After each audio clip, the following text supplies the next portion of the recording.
ఉన్న బంగారాన్ని విడిపించి ఆ రోజు ఆన్లైన్ రేటుకే మేము కొంటాం. Sharma gold company. నమస్కారం. సుమన్ టీవీ ప్రేక్షకులకు శ్రీ క్రోధినామ సంవత్సర ఉగాది శుభాకాంక్షలు.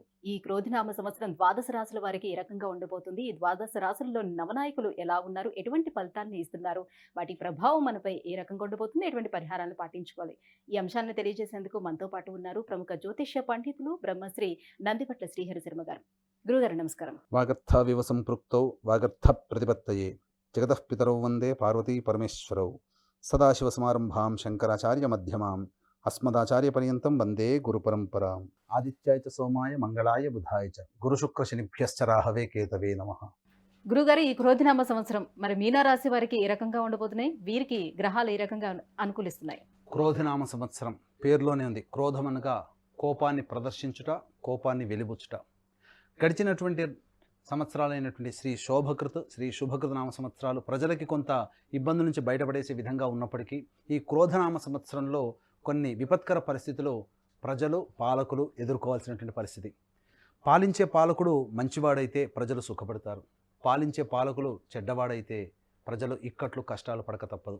ఈ క్రోధినామ సంవత్సరానికి పాలకుడైనటువంటి రాజుగా కుజుడు, సలహాలు సహాయ సహకారాలు అందించేటువంటి మంత్రిగా శని భగవాన్ ఉండడం, ఈ శని కుజులకు ఇద్దరికి కూడా పరస్పర వైరుధ్యం ఉండడం, కాబట్టి పాలకులు తీసుకున్నటువంటి నిర్ణయాలు అమలుపరిచేటువంటి విధానంలో న్యాయమూర్తులు, వీటిని ఆధారం చేసుకొని ప్రజలు సమన్వయ లోపం ఉండడం వల్ల కొన్ని ఇబ్బందికర పరిస్థితులు అనేటివి ప్రజలు ఎదుర్కొంటారు. ఖచ్చితంగా న్యాయానికి ప్రతీక కుజ భగవానుడు, అలాగే నిష్పక్షపాతానికి నిజాయితీకి ప్రతీక శని భగవానుడు. కాబట్టి ఈ ఇద్దరు కూడా వెరసి సూచించేది ఒకే వ్యవస్థ, న్యాయ వ్యవస్థ. ఖచ్చితంగా న్యాయ వ్యవస్థలో సమూలమైనటువంటి మార్పులు చేర్పులు చోటు చేసుకోబోతున్నాయి. అలాగే రాజ్యాంగ సవరణలు చేసేటువంటి అవకాశాలు, నూతన చట్టాలు అమలుపరిచే విధంగా కొన్ని పాలకులు నిర్ణయాలు తీసుకుంటారు. దీని ప్రభావం వలన కుజస్తంభనం ఏర్పడినప్పటి ఈ సమయం నుంచి, అనగా 21 అక్టోబర్ 2024 నుంచి 21 జనవరి 2025 వరకు, అలాగే శని బలహీనుడైనటువంటి సందర్భం, శని మౌఢ్యమైనటువంటి 23 ఫిబ్రవరి 2025 నుంచి 29 మార్చి 2025 వరకు ఉన్నటువంటి సమయంలో ప్రజలు కొంత ఆందోళన పడేటువంటి అవకాశాలు ఎక్కువగా ఉంటాయి. ప్రజలు ఆగ్రహ జ్వాలలు, నిరసన జ్వాలలు తెలియజేసే అవకాశం అయినప్పటికీ కూడా పాలకులు మొండి ధైర్యంతో ముందడుగు వేయడం వల్ల ఇది భవిష్యత్తుకి అందరికీ కూడా మంచే జరుగుతుందనేటువంటి ఉద్దేశం ప్రజలు కూడా అంగీకరించడం వల్ల ప్రజలు కూడా పాలకులు తీసుకున్నటువంటి నిర్ణయానికి ఆమోదయోగ్యాన్ని అందిస్తారని చెప్పవచ్చు. ఇక మీనరాశిలో జన్మించినటువంటి వ్యక్తులకి ఆదాయం 11, వ్యయం 5, రాజ్యపూజ్యం 2, అవమానం 4. అంటే ఆదాయము 11 అనగా 11 రూపాయలు సంపాదించినప్పటికీ కూడా ఖర్చు 5 రూపాయలు ఉంటుంది. మిగిలినటువంటి 6 రూపాయలని మీ యొక్క జీవితంలో అభివృద్ధికి, మీ కుటుంబ అభివృద్ధికి భవిష్యత్తులో దాచుకోవడం, అలాగా పెట్టుబడులు పెట్టడం అనేటువంటిది చేసుకోమని ఈ యొక్క పట్టిక ద్వారా తెలియజేయబడుతుంది. రాజ్యపూజ్యం 2, అవమానం 4 అన్నప్పుడు మీరు చేసేటువంటి ప్రతి పనిని మిమ్మల్ని పొగిడేవారు, అలాగే మిమ్మల్ని వెన్నుతట్టి ప్రోత్సహించేవారు ఇద్దరు ఉంటే, మీ ముందు నవ్వుతూ మాట్లాడి వెనకాల గోతులు తీసే వ్యక్తులు 4 ఉంటారు. కాబట్టి ఆ 4 పట్ల, వారి యొక్క పనుల పట్ల మీరు ఒకంత కన్నేసి ఉంచడం అనేటువంటిది చేసుకోమని యొక్క శాస్త్రం తెలియజేయబడుతుంది. ఇక గమనించుకున్నట్లయితే మీనరాశిలోని రాహు, వ్యయస్థానంలో శని భగవానుడు, అలాగే తృతీయంలో గురువు మరియు సప్తమంలో కేతు. ముఖ్యంగా ఈ యొక్క మీనరాశికి రాహు ప్రభావం అధికంగా ఉంటుంది. రాహు అనేటువంటి వాడు ఏంటంటే మాయాకారకుడు. రాహువు అయినా కేతు అయినా, రాహువు చెప్పి చేస్తాడు, కేతువు చెప్పకుండా చేస్తాడు. కాబట్టి ఇక్కడ గమనించాల్సినటువంటి అంశం ఏంటంటే మాయా ప్రపంచంలో ఎక్కువగా ఉండేటువంటి అవకాశం ఉంటుంది. అంటే తెల్లని వల్లి పాలు, నల్లని వల్లి నీళ్లు అనుకునే మనస్తత్వం మీకు ఏర్పడుతుంది. కాబట్టి కంటికి మీ ముందుగా మంచిగా నవ్వుతూ మాట్లాడేటువంటి వ్యక్తుల్ని మీరు నమ్ముతారు, అలాగే మీ వెనకాల గోతులు తీసే వాళ్ళని నమ్మలేకపోతారు. అంటే ఇక్కడ ఏంటంటే మీ గోతులు తీసే వాళ్ళని నమ్ముతారు మంచిగా మాట్లాడి, కానీ నిజాయితీగా మీ ముందు మీరు ఇలా అలా అని చెప్పి మిమ్మల్ని విమర్శించే వాళ్ళని మీరు దోషులుగా చిత్రీకరించుకుంటారు. కాబట్టి కనిపించేదంతా తెల్లన, కనిపించిందంతా నల్లన అనేటువంటిది విధానానికి మీరు పక్కకు పెట్టి ఏది మంచి ఏది చెడు అనేటువంటి విషయం తెలుసుకున్నట్లయితే ఈ మీనరాశి వాళ్ళు రాహు ప్రభావం నుంచి బయటపడతారని చెప్పవచ్చు. ముఖ్యంగా గమనించుకున్నట్లయితే వ్యయ శని ప్రభావము ఈ యొక్క మీనరాశి వారికి అనుకూలించేటువంటి సమయం దసరా తర్వాత మాత్రమే అని చెప్పవచ్చు. వ్యయ శని ప్రభావము, రాశిలో రాహు సంచారము, అలాగే రాశ్యాధిపతి అయినటువంటి గురువు తృతీయ స్థానంలో ఉండడం, ప్రధానంగా రాహు యొక్క ప్రభావం చేత, శని ప్రభావం చేత కొంత సమస్యలు అనేటువంటివి అధికంగా ఉంటాయి. సుఖమైనటువంటి నిద్ర పట్టకపోవడం, చికాకులు కొంత ఇబ్బందిగా ఉండడం, అనవసరమైనటువంటి దూర ప్రాంత ప్రయాణాలు చేయాల్సినటువంటి రావడం అనేటువంటిది ఈ యొక్క మీనరాశిలో జన్మించినటువంటి వారికి కలగబోతుంది. అలాగే ఈ యొక్క సంవత్సరం అక్టోబర్ వరకు కూడా రాశినాథుడైనటువంటి గురువు తృతీయ స్థానంలో సంచారం చేస్తున్నటువంటి ఈ కారణం చేత ప్రధానంగా మీకు ఆత్మస్థైర్యం లోపిస్తుంది. అనగా మీరు చేసే పని మేము విజయం పొందుతామా లేదా అనేటువంటి ఆలోచనతోనే మీరు ప్రధానంగా మీ యొక్క పనిని ప్రారంభిస్తారు. కానీ ఆలోచన అనేటువంటిది లేకుండానే దాన్ని మధ్యలో విడిచిపెట్టాల్సినటువంటి పరిస్థితులు ఏర్పడతాయి. కాబట్టి మొక్కవోని ధైర్యంతో ముందడుగు వేసిన భవిష్యత్తు అంతా ఆశాజనకంగా ఉంటుందనేటువంటి భావనతో చేపట్టినటువంటి కార్యక్రమాన్ని మీరు విడనాడకుండా ముందుకు సాగినట్లయితే అక్టోబర్ తర్వాత అద్భుతమైనటువంటి యోగదాయకమైనటువంటి స్థితి కలుగుతుందని చెప్పవచ్చు. ముఖ్యంగా గమనించుకున్నట్లయితే ధనాధిపతి భాగ్యాధిపతి అయినటువంటి కుజుడు పంచమ స్థానంలో కుజస్తంభన ఏర్పడేటువంటి సమయం 21 అక్టోబర్ నుంచి. ముఖ్యంగా మీనరాశిలో జన్మించినటువంటి వారు ఈ సమయం కోసం వేచి చూడండి. ఎందుకంటే 21 అక్టోబర్ నుంచి 21 జనవరి 2025 వరకు ఉన్నటువంటి సమయం కుజస్తంభనం ఏర్పడడం. ఈ కారణం చేత మీనరాశి వారికి మంచి యోగదాయకమైనటువంటి పరిస్థితి ఉంటుంది. సంతానపరమైనటువంటి అభివృద్ధి కలుగుతుంది. సంతానం యొక్క అభివృద్ధిని చూసి ఆనందించబడతారు. అలాగే మీకు ఎన్నాళ్ళ నుంచో ఎదురు చూస్తున్నటువంటి రాని బాకీలు వసూలు అవుతాయి. ధనపరమైనటువంటి సమస్యలు తీరిపోతాయి. అలాగే ఇంకా చెప్పాలి అంటే మీకు తల్లిదండ్రుల నుంచి వారసత్వ సంపదగా రావాల్సినటువంటి ఆస్తిపాస్తులు కావచ్చు, అలాగే తాత ముత్తాతల నుంచి ఎప్పటి నుంచో నలుగుతున్నటువంటి న్యాయవాద సమస్యలు ఏవైతే ఉంటాయో అవన్నీ కూడా కొలిక్కి వచ్చి మీకు అనుకూలంగా తీర్పు వెలువడేటువంటి అవకాశాలు ఎక్కువగా ఉంటాయని చెప్పొచ్చు. ఇక దాంపత్య స్థానంలో కేతుగ్రహ ప్రభావము, నూతన వ్యక్తుల యొక్క పరిచయాల పట్ల జాగ్రత్తలు పాటించండి. మత ఆచారాన్ని పాటించని వ్యక్తుల వల్ల మీకు ఎక్కువగా ఇబ్బందికర పరిస్థితులు ఎదురవుతాయని చెప్పవచ్చు. ప్రధానంగా రాహుకేతుల యొక్క ప్రభావం వలన జీవిత భాగస్వామితో కొంత ఇబ్బందికర పరిస్థితులు అక్టోబర్ లోపల ఏర్పడే అవకాశం ఉంటుంది. కాబట్టి మీరు జీవిత భాగస్వామితో ఆనందంగా గడిపేటువంటి విధంగా చేసుకుంటే మంచి జరుగుతుంది. అలాగే ఈ యొక్క మీనరాశిలో జన్మించినటువంటి వారికి, రియల్ ఎస్టేట్ రంగంలో ఉన్నటువంటి వారికి చక్కటి ఆదాయం అనేటువంటిది అక్టోబర్ నుంచి ఏర్పడబోతుంది. కాబట్టి నూతన వెంచర్స్ ఏవైనా ఉన్నప్పటికీ కూడా దసరా తర్వాత ప్రారంభించే అవకాశం మీరు వీలు కల్పించుకోండి. అలాగే కేంద్ర రాష్ట్ర ప్రభుత్వాలకు సంబంధించి పనిచేసేటువంటి వ్యక్తులు మాయా ప్రభావానికి లోనవుతారు. కాబట్టి మీకు తెలియకుండానే మీ పేరు మీద ఇబ్బందికర పరిస్థితులు అనేటువంటి జరుగుతాయి. కాబట్టి ధనపరమైనటువంటి వ్యవహారాలు కానీ లేదా ఏదైనా కానీ వ్యవహారం జామీందారుగా ఉండడం లేదా ఎవరికైనా కానీ గ్యారంటీదారుగా ఉండడం అనేటువంటిది చేయకండి. మీరు చిక్కుల్లో పడతారు.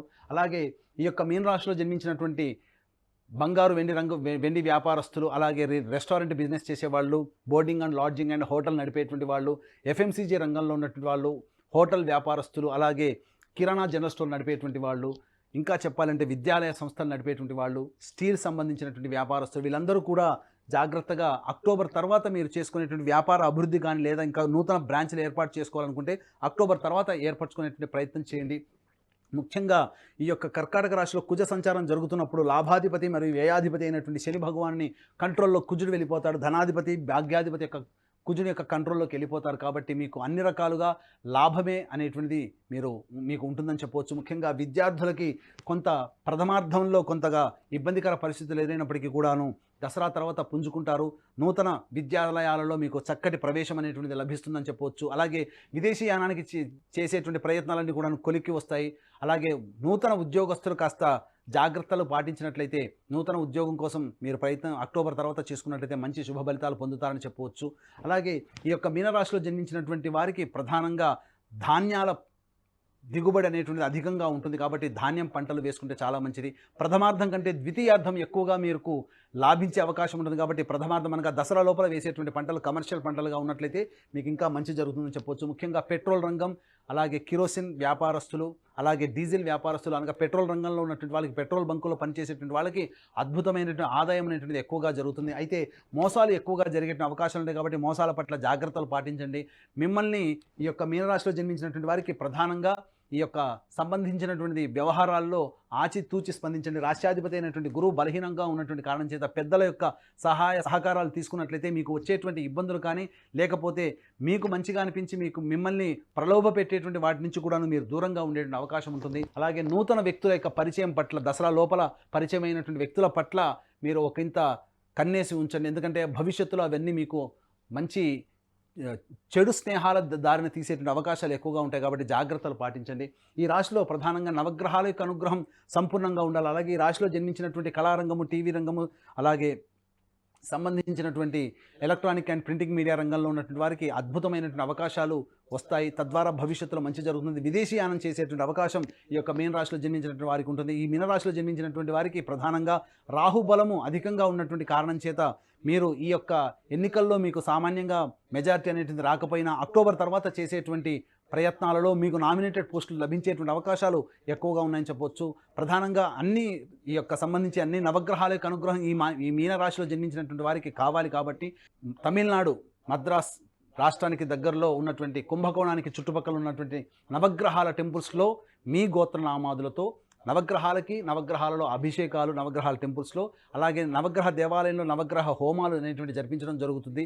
నవగ్రహాల యొక్క అనుగ్రహం మీకు సంపూర్ణంగా కలగాలనేటువంటి సదుద్దేశంతో, అలాగే వివాహం కావాల్సినటువంటి అబ్బాయిలకి అమ్మాయిలకి మరియు ఆరోగ్యం కోసం కఠినమైనటువంటి ఈ జటిలమైనటువంటి సమస్యల పరిష్కారం కోసం హోమాది కార్యక్రమాలు, అలాగే మీనరాశి వారు ఏలిన నాటి శని ప్రభావంలో ఉన్నారు కాబట్టి శని దోష పరిహారార్థమై హోమాది కార్యక్రమాలు జరిపించడం జరుగుతుంది. కాబట్టి అవకాశం ఉన్న వాళ్ళు కార్యక్రమ తదంతరం కాంటాక్ట్ చేసి పూర్తి వివరాలు తెలుసుకోవచ్చు. అలాగే తండ్రి వైపు 7 తరాలు, తల్లి వైపు 4 తరాలు ఏవైనా దుర్మరణాలు అనగా road accident, fire accident, suicide attempt, నదిలో బావిలో పడి చనిపోవడం, ఇంట్లోంచి వెళ్ళిపోవడం, లివర్ ఫెయిలే, కిడ్నీ ఫెయిలే, క్యాన్సర్తో చనిపోవడం, అలాగే 60 సంవత్సరాల లోపల ఈ విధంగా చనిపోయినా, మీ కుటుంబ సభ్యులు కులాంతర మతాంతర వివాహాలు చేసుకున్నా, మీ కుటుంబంలోని వ్యక్తులకి వివాహాలు కాకున్నా, దాంపత్య సమస్యలు ఎదురవుతున్న, సంతానం కలగకున్నా, ఇవన్నీ కూడాను పితృదోషాలకి సంబంధించినవి. కాబట్టి ఈ పితృదోష నివారణార్థమే ప్రతి నెల మా పీఠం ఆధ్వర్యంలో పితృదోష నివారణ పూజలు, హోమాలు అనేటువంటి జరిపించడం జరుగుతుంది. కాబట్టి ఈ యొక్క పితృదోష నివారణలో పాల్గొనదలుచుకున్న వాళ్ళు కార్యక్రమ తదంతరం కాంటాక్ట్ చేసి పూర్తి వివరాలు తెలుసుకోవచ్చు. గురుగారు, మీనరాశిలో జన్మించినటువంటి స్త్రీలకు మరి ఎలా ఉండబోతుంది? మీనరాశిలో జన్మించినటువంటి స్త్రీలకి ప్రధానంగా నమ్మి స్నేహం చేసేటువంటి వ్యక్తుల వల్ల ఇబ్బందులు పడే అవకాశాలు ఎక్కువగా ఉన్నాయని చెప్పవచ్చు. అలాగే ప్రధానంగా మీకు సంతానానికి సంబంధించిన అభివృద్ధి కనబడుతుంది. సంతానం కోసం ఎదురు చూసేటువంటి మహిళలకి సంతాన సౌఖ్యం లభిస్తుంది. అయితే ఆరోగ్యం పట్ల శ్రద్ధ వహించాల్సినటువంటి పరిస్థితి. అన్ఐడెంటిఫైడ్ ఇల్నెస్ అనేటువంటిది మీకు ఎక్కువగా, అనగా ఏ పరీక్షలు చేసుకున్నప్పటికీ అంతా నార్మల్గా ఉంటుంది, కానీ ఏదో మానసిక శారీరక లోపాలతో ఇబ్బంది పడుతూ ఉంటారని చెప్పవచ్చు. అలాగే రాశినాథుడైనటువంటి గురువు బలహీనంగా ఉన్నటువంటి కారణం చేత మీ అక్టోబర్ వరకు కూడా మీకు ఉన్నటువంటి మీ యొక్క మాటకి విలువ తగ్గిపోవడము, కుటుంబ సభ్యుల యొక్క ప్రేమ ఆదరణ నోచుకోలేకపోవడం అనేటువంటి మీకు కొంత బాధ కలిగిస్తుంది. అలాగే మీరు ఇతరుల వల్ల నష్టపోయేటువంటి అవకాశాలు ఎక్కువగా ఉన్నాయి. కాబట్టి ధనపరమైనటువంటి విషయాల్లో కానీ, లేదా మీ వస్తువులకి విలువైనటువంటి వస్తువుల విషయాల్లో కానీ మీరు జాగ్రత్తలు పాటించినట్లయితే మంచి జరుగుతుందని చెప్పవచ్చు. ఏదైనప్పటికీ కూడాను నూతన గృహ సంబంధించినటువంటి కార్యక్రమాలు జరుగుతాయి. నూతన వాహన కొనుగోలు కానీ, నూతన గృహ నిర్మాణం కానీ చేపట్టేటువంటి అవకాశాలు ఎక్కువగా ఉన్నాయని చెప్పవచ్చు. గురుగారు, మీనరాశిలో జన్మించిన వారు ఇంకా ఎటువంటి పరిహారాలను పాటించుకుంటే మరింత యోగదాయకంగా ఉంటుంది వాళ్ళకి? ప్రధానంగా ఈ యొక్క మీనరాశిలో జన్మించినటువంటి వారు సుబ్రహ్మణ్య స్వామి ఆరాధన బాగా చేసినట్లయితే మంచి జరుగుతుంది. ప్రతి మంగళవారం రోజున సుబ్రహ్మణ్య స్వామికి ఆవు పాలు, ఆవు నెయ్యి, తేనె ఈ మూడింటితో అభిషేకం జరిపించండి. ఇలా మీరు 7 వారాల పాటు చేసినట్లయితే మీకున్నటువంటి సమస్య పరిష్కారం అవుతుంది. ముఖ్యంగా మీరు ప్రతిరోజు కూడాను మీకు సులువైనటువంటి పరిహారం ఏంటంటే, దేవాలయానికి వెళ్ళినప్పుడు ఏదైనా ఉచిత సేవ చేయండి. లేకపోతే దేవాలయంలో ఎవరైనా కానీ పదార్థాలు, అనగా దైవ ప్రసాదము పెట్టిన తర్వాత చాలామంది ఈ కరివేపాకులు, అలాగే మిరపకాయలు ఉన్నటువంటివన్నీ కింద పడేస్తారు, మిగతాదంతా భుజిస్తారు. కానీ ఒకసారి ప్రసాదంగా పెట్టినటువంటిది ఏదైనా మంచైనా చెడైనా అది దైవ ప్రసాదమే. కాబట్టి కింద తొక్కేటువంటి అవకాశం ఎవరికి ఇవ్వకుండా అవన్నీ తీసి డస్ట్బిన్లో వేసి చేయి కడుక్కోండి. ఈ విధంగా చేసినట్లయితే గురుబలం అమాంతంగా పెరిగిపోతుంది. తద్వారా మీకున్నటువంటి పనులు మీకు తెలియకుండానే అనుకూలంగా జరిగిపోతాయని చెప్పొచ్చు. ఈ యొక్క మీన రాశిలో జన్మించినటువంటి వారికి అదృష్ట సంఖ్య 3, అదృష్ట వారము ఆదివారము, మంగళవారం. గురుగారు, మీనరాశి వారికి ఈ క్రోధినామ సంవత్సరం ఎలా ఉండబోతుంది, ఎటువంటి పరిహారాలను పాటించుకుంటే వాళ్ళకి బాగుంటుందనే విషయాన్ని తెలియజేసినందుకు ధన్యవాదాలండి. సర్వం శ్రీ ఉమామహేశ్వర పరబ్రహ్మార్పణమస్తు.